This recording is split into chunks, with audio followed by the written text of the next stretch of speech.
Ah bah, le rôle de l'école, c'est la première socialisation, c'est la première rencontre entre des citoyens qui vont faire notre société de demain, donc c'est hyper important l'école, quoi. Donc voilà, on va mélanger des enfants ensemble qui vont apprendre à se rencontrer sans s'être choisis. Et voilà, c'est comme ça dans la vraie vie, on ne se choisit pas forcément. Donc du coup, on s'est dit qu'il fallait tout de suite leur apprendre. Dès petits, bon ben ok, il y a toi, mais il y a l'autre. Donc comment tu fais avec l'autre? Comment tu fais pour que le lien avec lui tienne compte de tes besoins et des siens en même temps? Et l'école est vraiment cette première structure sociale où l'enfant, en dehors du regard de ses parents, va évoluer avec ses pairs et il va apprendre toutes ces interactions, tout le besoin qu'il a des autres et tout le fait que si lui va bien, il va pouvoir être bien avec les autres, mais que c'est complémentaire. On ne peut pas faire l'un sans l'autre. Donc coopérer, c'est pas s'occuper des autres ou s'occuper de soi, c'est faire les deux simultanément. Et ça, voilà, non, ça, on est sûr que ça s'apprend. Moi, un de mes grands rêves actuellement, par exemple, c'est la communication non violente. Si on l'apprenait aux enseignants et qu'ils avaient le droit de prendre le temps de l'apprendre, parce qu'il va falloir des années pour l'apprendre, ça ne s'apprend pas en 5 minutes. C'est un changement d'être donc, avec l'autre, donc forcément avec moi-même. Donc ça prend du temps, ça s'apprend et ça prend du temps. Qu'on l'apprenne en même temps aux enfants, qu'on l'apprenne en même temps aux parents. Voilà, je suis sûre qu'on va vers une société qui va être beaucoup plus sociale et solidaire. Mmh.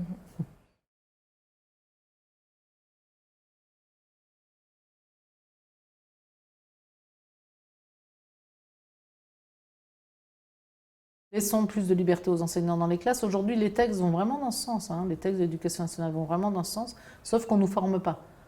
Donc si je veux gagner en liberté, il faut qu'on me forme. Si vous nous formez comme il faut, après, faites-nous confiance.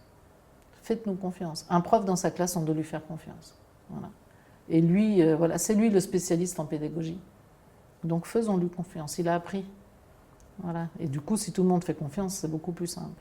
Aujourd'hui, on souffre d'une structure dans l'éducation nationale très pyramidale, voilà, où chacun dépend de quelqu'un qui est au-dessus de lui, qui dépend de quelqu'un qui est au-dessus de lui, qui dépend de quelqu'un qui est au-dessus de lui, ce qui fait que ça fait un système qui est finalement très infantilisant. Parce que si moi, comme professeur, par exemple, je prévois une sortie scolaire pour mes élèves, il faut que j'écrive un dossier pour demander la permission à l'inspecteur qui va valider ou pas valider ma sortie. Du coup, moi, je vais avoir travaillé. Si c'est pas validé, je ne ressors pas 2 fois. C'est bon, c'est terminé, tant pis. Bon, je ne vais pas refaire l'effort 2 fois de suite. Alors que ça devrait être mis en valeur, au contraire, tout le temps. Et du coup, cette hiérarchie d'éducation nationale crée de la déresponsabilisation. Donc cette infantilisation de l'équipe enseignante est vraiment très très grave, puisqu'après, elle va apprendre à des élèves en étant elle-même infantilisée dans son fonctionnement. Comment voulez-vous qu'on leur transmette une société de demain qui ne soit pas infantile? Nous-mêmes, on le subit au quotidien. Donc, quand je dis on le subit, en fait, on a aussi le choix de ne pas le subir. Et moi, je connais beaucoup d'enseignants aujourd'hui qui ont retrouvé de la liberté dans ce cadre hiérarchique posé par l'éducation nationale, parce que pour de vrai, on a vraiment de la liberté. Et seulement, il faut qu'on se la réapproprie. Donc, il faut sortir de la posture contre pour entrer dans la posture pour.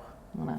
Ok, il y a tout ça avec lequel je ne suis pas d'accord dans l'éducation nationale. Mais aujourd'hui, c'est là que je travaille. Et je trouve que ça a du sens parce que j'accueille tous les enfants de ce quartier-là. Ok, donc je reste ici.